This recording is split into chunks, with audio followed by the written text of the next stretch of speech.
Es curioso, ¿no? Las historias que contamos. En todo tiempo y todo lugar, los mitos del hombre germinan y florecen, alimentando el espíritu humano, combustible de la voluntad. En nuestras historias observamos un espejo doble, una entrada a un mundo desconocido y que, sin embargo, siempre ha reposado dentro de nosotros. La verdad del microcosmos y el macrocosmos, encriptadas en relatos tan aparentemente sencillos, sea por medio de un inocente y humilde cuento de hadas o de las más épicas epopeyas, nos encontramos frente a un popurrí de símbolos arraigados a nuestras almas que se transmutan en el héroe. El héroe, el semidios, perteneciente tanto al Olimpo como a la Tierra, es el puente del ser humano hacia lo suprahumano, hacia lo metafísico, hacia lo eterno. Pero ¿qué ocurre cuando el héroe muere? O mejor dicho, cuando el héroe es asesinado. Dicha es la situación con la que lidiamos hoy día. Nuestros relatos son pesimistas y desesperanzados, la moralidad relativa y las moralejas siempre derrotistas. Hemos olvidado el vibrante y vigoroso vitalismo de antaño, hemos olvidado lo eterno y lo sagrado de lo antiguo, y lo hemos reemplazado con historias humanas, demasiado humanas. Sea con una ingenuidad infantiloide estúpida, con una caricaturización mal hecha o con un cinismo ignorante, la mundanidad recubre e infecta la ficción. Es fácil, al fin y al cabo, hacer el papel de persona interesante en medio del rebaño gritando desesperadamente sarta de delirios relativistas. El mal llamado antihéroe alcanza su apogeo entre aquellos con una concepción infantil del bien y del mal. La gente aplaude y babea ante los tibios que, incapaces de mantener un ideal firme y poderoso, huyen como ratas asustadas cubriéndose bajo la capa de la imparcialidad. Son ciegos topos subterráneos que en su ceguera han afirmado la inexistencia del sol. Pocos son aquellos que se atreven, o tan siquiera son capaces de vislumbrar la verdad y tener las agallas de retratarla. Escasos los que aún aprecian el heroísmo. Ustedes son los ciegos, afirman los topos. Como jamás han sentido la frialdad de las cuevas, piensan que el calor que sienten ha de provenir del sol. Pocos saben que las almas heroicas son las que más profundo se han adentrado en los túneles. No saben que las más grandes historias, cargadas de gloria y heroísmo, han sido engendradas en medio de la sangre y la pólvora. Esto es una sorpresa para el vulgo, tan acostumbrado a permanecer ofuscado en las penumbras del nihilismo. Es entonces que entre las tinieblas aparece un breve destello de duda, fugaz como un meteoro, pero quizás, en algunos de ellos, tan inolvidable como su fulgor. ¿Es acaso posible la esperanza cuando el mundo se cae a pedazos?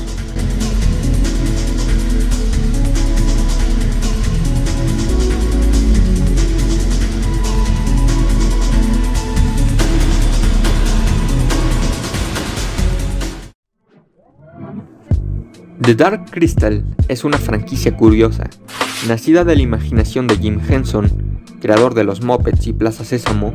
Es una innovadora propuesta del filme única en su tipo, pues fue realizada haciendo uso de títeres y efectos prácticos, y sin un solo personaje humano. Al igual que muchos por aquí, siento una especial fascinación por estos estilos de animación menos ortodoxos o artesanales. Es asombroso cómo el arduo trabajo, creatividad y pasión son capaces de hacer que una serie de imágenes cobren vida. Últimamente se le ha dado bastante atención al stop motion y la animación tradicional, y mientras que no me quejo, y por el contrario, lo celebro, pienso que aún no se le ha dado el suficiente reconocimiento al arte del titiritero. Ya sea por su asociación con tramas simplonas, por sus escasas representaciones en el medio, o por su, entre comillas, mal envejecimiento. Este fue uno de los principales, por no decir que el principal reto, que la película de 1982 tuvo que enfrentar durante su estreno, así como la principal razón de su fracaso. Como ya lo habrán notado, soy un zoomer, por lo que nunca tuve la oportunidad de ver El Cristal Oscuro durante mi niñez, pero no son raros los testimonios de niños que pasaban noches de insomnio gracias a esta película, cosa que, si bien puedo comprender, no creo que desmerite en lo absoluto la proeza de la obra. Puede que sea debido a que la vi estando ya más mayorcito, pero más allá del miedo, el viaje de Jenny Kira es mucho más nostálgico que terrorífico. Nostalgia por un mundo que nunca conocí. Un mundo completamente diferente y sin embargo tan similar al nuestro. El Cristal Oscuro es un viaje místico y bello con pequeños trazos de horror, que no hacen más que añadir a la originalidad del largometraje. Una queja un tanto más razonable, no obstante, y con la que tengo que irremediablemente concordar, es que hay algo en El Cristal Oscuro que se siente incompleto. Ver la película es como ver otro mundo, sí, pero más que una mirada reflexiva y profunda, es como una breve impresión que deja más dudas que respuestas.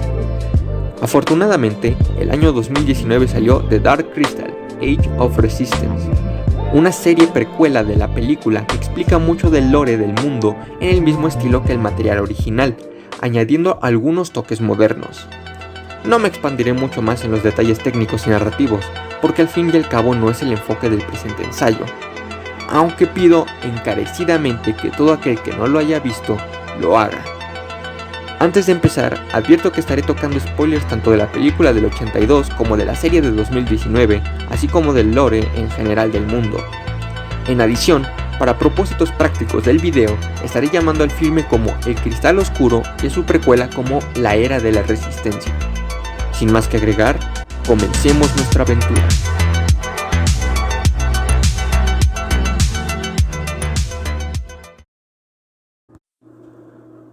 Un pequeño círculo minoritario conformado por seres viejos y feos de protuberantes picos que controlan toda la sociedad, pese a no pertenecer a ella, habiéndose infiltrado a base de engaños, divididos en unos oligarcas obsesionados con la adquisición de poder de todo tipo por una parte, y otros más benevolentes y religiosos, llamados los místicos. Probablemente los personajes más icónicos de la serie de ficción, fábrica de pesadillas y bizarramente enigmáticos. Pero los Skeksis son más que simples marionetas feas y repulsivas, son la encarnación del mal, no como una categoría moral, sino como un principio metafísico. En términos más específicos, la encarnación de un caos voraz, o lo que los védicos llamarían el adharma. Son la antípoda de toda virtud, un hongo que se reproduce convirtiendo en putrefacto todo lo que tocan. No es coincidencia que sean literalmente alienígenas. Los Skeksis son contrarios al orden de Tra. No tienen lugar en la canción de Tra, en las redes del cosmos, en la armonía universal. Su resentimiento los ha hecho miopes, se han aferrado al mundo material y sus comodidades, abrazando la vida no por el amor a esta, sino por miedo a enfrentar el destino, por miedo de reintegrarse o desvanecerse.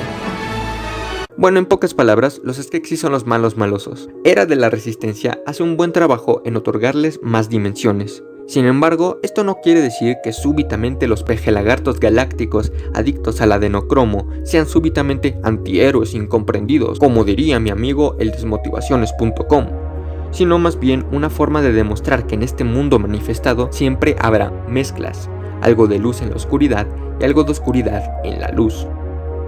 En el film original no hubo demasiado tiempo para profundizar en los Skeksis o los místicos. La serie de 2019, en cambio, nos muestra las diferentes facetas que el caos puede tomar, destacando a Skekmal el cazador y Skekgra el hereje, el primero siendo un Sigma Male obcecado en la sed de sangre y la destrucción de la naturaleza, y el segundo siendo un hippie inusualmente consciente de su propia naturaleza y actuando en pos del mismo destino que el resto de Skeksis busca desesperadamente evadir. Sus contrapartes místicas son Urba el arquero, que al igual que Skekmal ha optado por returnear al chango, aunque de una manera mucho más armónica y entonada con su entorno, sin descartar por ello la acción directa o la violencia. Y Urgo el vagabundo, que es como Skekgra, pero habla lento. Ni la serie ni la película nos da mucha información sobre los místicos, pero creo que hay algunas cosas que se puede decir de ellos. Los místicos son, en pocas palabras, un poco huevones. Ensimismados en su pacifismo radical, terminan siendo, paradójicamente, igual de indiferentes hacia la vida de Tra, como los Skeksis, y se podría decir que hasta igual de parasitarios. Salvo las excepciones que mencioné antes, hasta donde sabemos, ninguno de los místicos ayuda a acabar con el oscurecimiento hasta la gran conjunción, que es, convenientemente, cuando ellos pueden sacar algo de beneficio. Ambos de ellos, al final de cuentas, acaban dependiendo de los Gelflings para cumplir sus propósitos, los Skeksis absorbiendo su esencia y los místicos recayendo en la profecía de la sanación del cristal, siendo Yen una suerte de mesías. De hecho, esta forma de explotación pasiva fue la que los Skeksis ejecutaron hasta el estallido de la rebelión Gelfling. Esto es especialmente interesante porque se acerca inquietantemente a nuestra realidad. Por mucho tiempo, los Skeksis permitieron a los Gelflings coexistir en una paz de cartón, embelezándolos con los placeres y la comodidad, implantando entre ellos la semilla del desdén, haciendo desviar su mirada del verdadero problema y enemigo, creando un rebaño de esclavos contentos. Is Gelfling slave if Gelfling does not know it is slave? Now Gelfling happy, eating, dancing, drinking, running like Fizzy. Will you pet source? You live only a few times. Skeksis are immortal. We are to you as you are to crawlies. The choice is pets or enemies. Choose wisely. Esta forma de gobierno, ya advertida por autores de hace siglos, es el veneno que sabe a miel, la eterna diversión que embrutece y hace olvidar los horrores.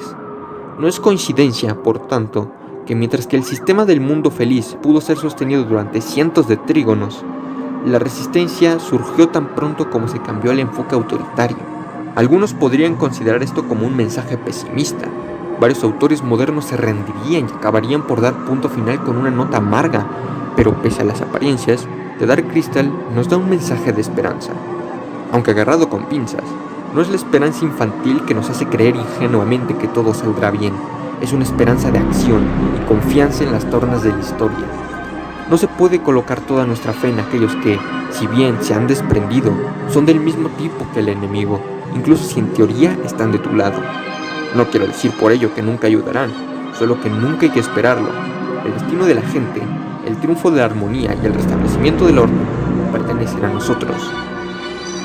Pero, ¿quiénes son esos nosotros?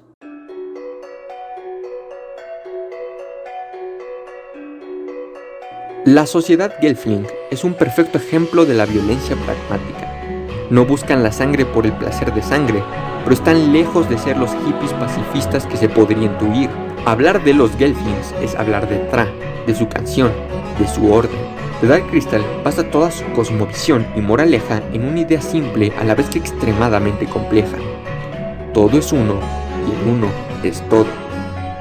Esta es una verdad filosófica fascinantemente intrincada, pero que para este video me conformo con que se comprenda al menos en el nivel básico. Y es que The Dark Crystal coloca todo su mundo de tal modo que esta idea sea entendida de manera clara. Lo que nos interesa ahora es un elemento muy puntual. Thra representa el cosmos, representa el orden universal, simbolizado a través de la canción. Porque ¿qué es la vida sino una hermosa y compleja melodía? Más importante, Thra y los Gelflings en consecuencia son la fuerza del orden como anatema del caos de los Skeksis. Son un vehículo, un símbolo en sí mismos de la batalla eterna entre las dos potencias creadoras y destructoras. Podría pasar horas detallando cada uno de los minúsculos pormenores que convergen de manera fantástica para retratar esta guerra arquetípica, pero en pos de la brevedad y la síntesis, así como mi genuino interés en que el espectador lo experimente y conozca por sí mismo, abarcaré tan solo 3 personajes, o mejor dicho, 3 grupos de personajes, representados por Hop, Celadon y Rian.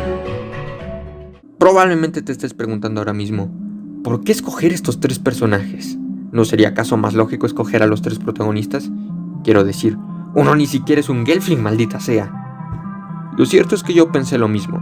La idea original y más lógica era hablar del trío protagónico, pero tras pensarlo un tiempo, acabé concluyendo que no eran ellos, sino en estos otros 3, donde se encontraban 3 caras diferentes de un mismo dilema que acaban por interconectarse.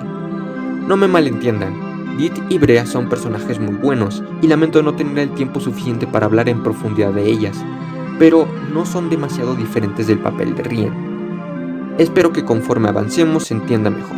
Empezaré con el susodicho Rian, porque es el primero de los 3 que conocemos y porque es también el más profundo.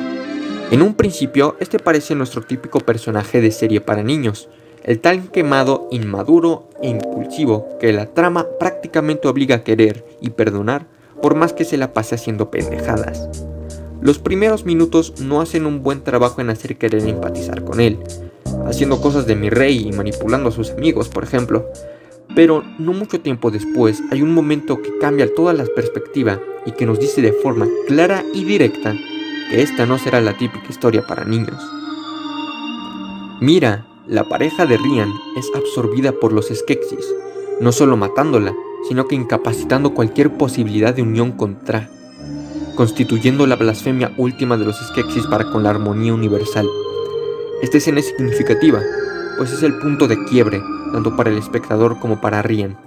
Como dije antes, los minutos previos a este evento parecían mucho más simples, incluso simplones, infantiles y cándidos. No obstante, es en este momento que la inocencia de Ryan es arrebatada, y con ella la del espectador. En cuestión de minutos, el mundo ha cambiado por completo, y las concepciones que antes pensábamos irreemplazables se desmoronan ante nuestros ojos. Así comienza el viaje de Ryan, no con un llamado épico, sino con un evento traumático y un exilio deshonroso. Eventualmente, claro está, acaba teniendo personas que le creen y que están dispuestas a luchar a su lado. Pero incluso en estos momentos Ryan no está listo. Su corazón aún rebosa de temor e incertidumbre que lo orilla a huir. Ryan es probablemente el personaje que más sufre durante esta temporada. No solo es obligado a revivir una y otra vez el horrible sacrilegio de los Skeksis, sino que es continuamente torturado psicológicamente, tanto por terceros como por su propia conciencia. Por si fuera poco, su padre muere sacrificándose en vano en contra del cazador. Una de las escenas más impactantes de toda la serie, una trágica y heroica muerte transformada en inútil en cuestión de segundos, y con ello, la pérdida de toda la esperanza. Tras ser capturado por el cazador, Ryan es escoltado en un carruaje Skeksis, capturado por el chambelán, donde se da uno de los mejores diálogos de la serie. Esta escena es increíble porque no solo demuestra lo siniestro que es Skeksil, otro personaje sublime del que no tuve tiempo de hablar, así como la línea de pensamiento de los Skeksis, sino que también porque es el momento clave para el desarrollo de Ryan, donde decide de una vez por todas afrontar sus miedos y tomar las riendas de su vida y de la rebelión, de pelear hasta su último aliento, así su batalla esté perdida. Ryan huye una última vez, pero no para esconderse más, sino para luchar.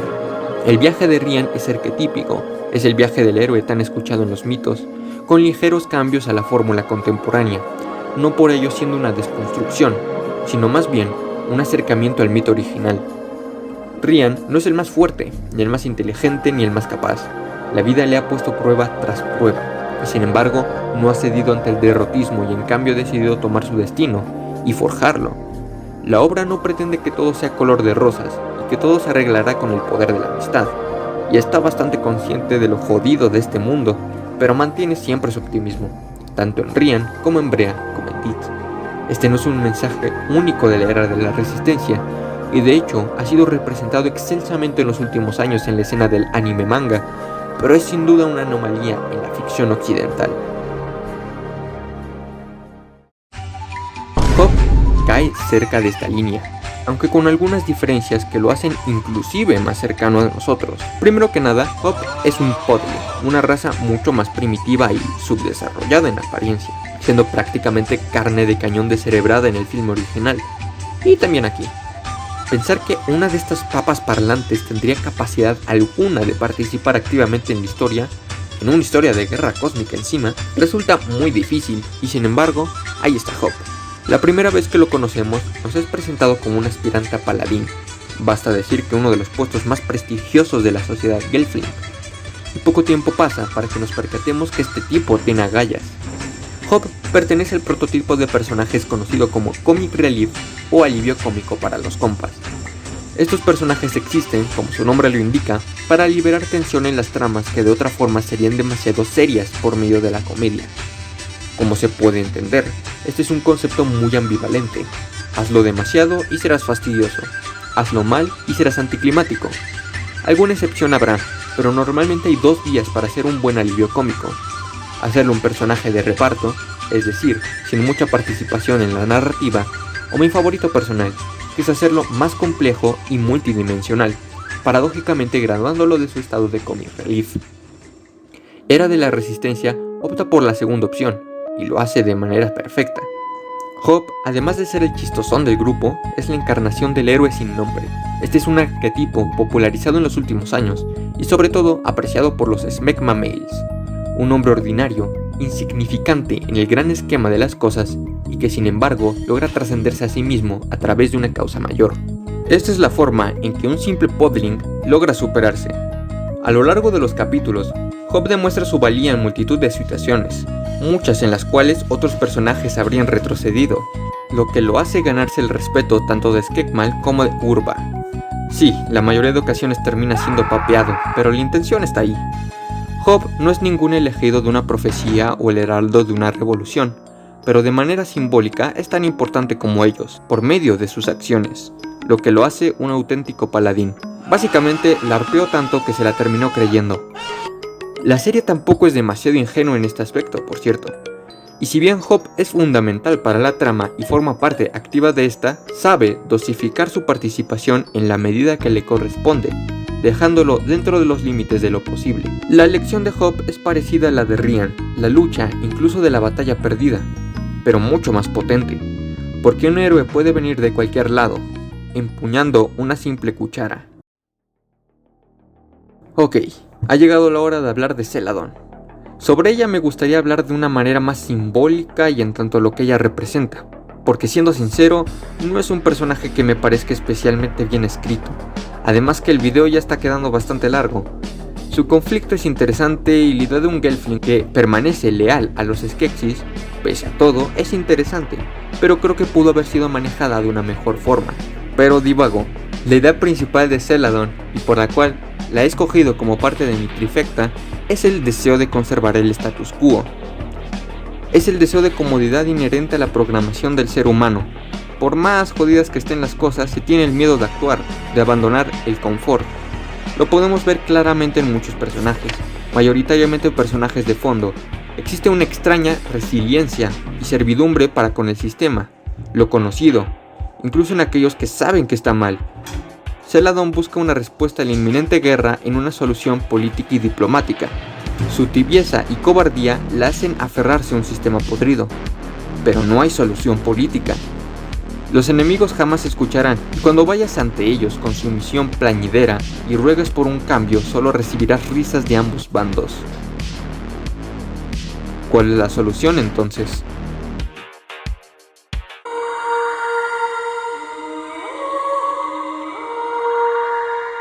Se puede decir que la razón de ser esencial de la guerra, bajo cualquier punto de vista y en cualquier dominio que se considere, es la de acabar con un desorden y restablecer el orden. En otros términos, ello constituye la unificación de una multiplicidad, a través de los medios pertenecientes a esta misma multiplicidad. Es en este sentido, y solo en este, que la guerra puede considerarse como legítima. Por otra parte, en cierto sentido, el desorden es inherente a toda manifestación por sí misma, ya que la manifestación, fuera de su principio, en tanto que multiplicidad no unificada, no es más que una serie indefinida de rupturas del equilibrio. La guerra, entendida tal como lo acabamos de hacer, y no limitada a un sentido exclusivamente humano, representa el proceso cósmico de reintegración de la manifestación a la unidad principal.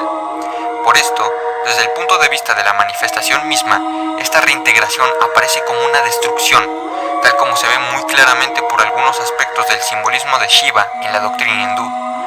Si se dice que la guerra es también un desorden, ello es verdad bajo cierto aspecto, pero es necesario que así sea, puesto que ella se realiza en el mundo de la manifestación y la multiplicidad. Pero se trata de un desorden destinado a compensar otro desorden, de acuerdo con la enseñanza de la tradición extremo oriental que hemos recordado anteriormente. La misma suma de todos los desórdenes o desequilibrios constituye el orden tradicional. El orden solo aparece si nos elevamos por encima de la multiplicidad, si dejamos de considerar cada cosa aislada y distintivamente para considerar todas las cosas en la unidad. Este es el punto de vista de la realidad, ya que la multiplicidad, que se encuentra fuera del principio único, solo tiene una existencia ilusoria. Pero esta ilusión, junto con el desorden que le es inherente, subsiste para todo ser en tanto que no ha alcanzado de forma plenamente efectiva, y no como simple concepción teórica, el punto de vista unicidad de la existencia en todos los modos y grados de la manifestación universal.